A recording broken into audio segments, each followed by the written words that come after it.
गिबियावनो नोंथांमोननि चेनेलखौ अनसायगिरि बिथांमोननिसिम बयनिसिमबो खुलुमनाय बावहरदों।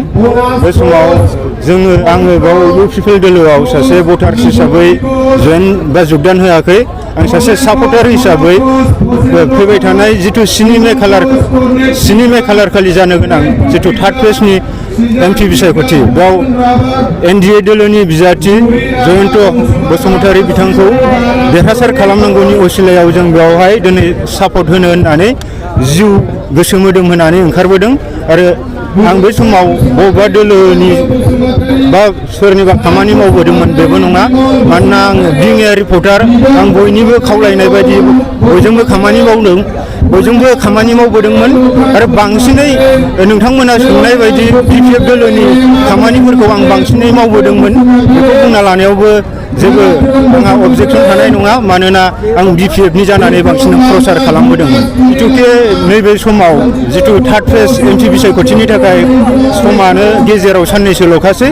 बेखिनि समाव जोङो जिथुके ससियेल मिडियानि गेजेरजों जोङो माखासे गोहोम खोख्लैनो हायो हिसाबै जों बे समाव बुंगोन जिथुके नैबे बुब्लियाव जोङो नुनो मोनदों। जों फिल्डआव गिदिंग्रा हिसाबै दिनै बिपिएफ दोलोआ हारसिङै नांदों। नाथाय बे जिथु नैबे 7 नं एसटि लकसभा समस्तियाव एनडिएनि बिजाथि बिथां जयन्त बसुमतारी बिथांखौ देरहासार खालामनो दिनै बिजेपि दोलो दङ, इउ पिपल दङ, बिनिफ्राय एजिपि दं।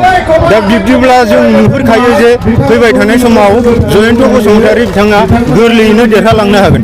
आरो उननि समाव जिथु बिटिसि बिसायख'थि बा काउन्सिल बिसायख'थिनि खोथाफोराव जों बैफोरखौ बुंहरनो हायो जे सरकारा दिनै रुलिं गभर्नमेन्ट, बे रुलिं गभर्नमेन्टनि थाखाय दिनै सरकाराव फैफिननाया गोरलै जायो बा सोरबा अपोजिसनाव थानायफोरनि थाखाय बे जोबोद गोब्राब जायो।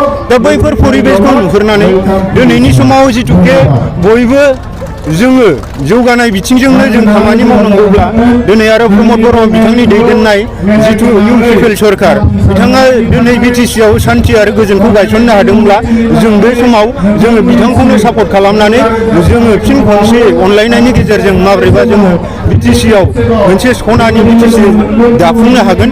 बैफोरनि थाखाय जों बयबो खामानि मावलायनांगौ होननानै आं सानो।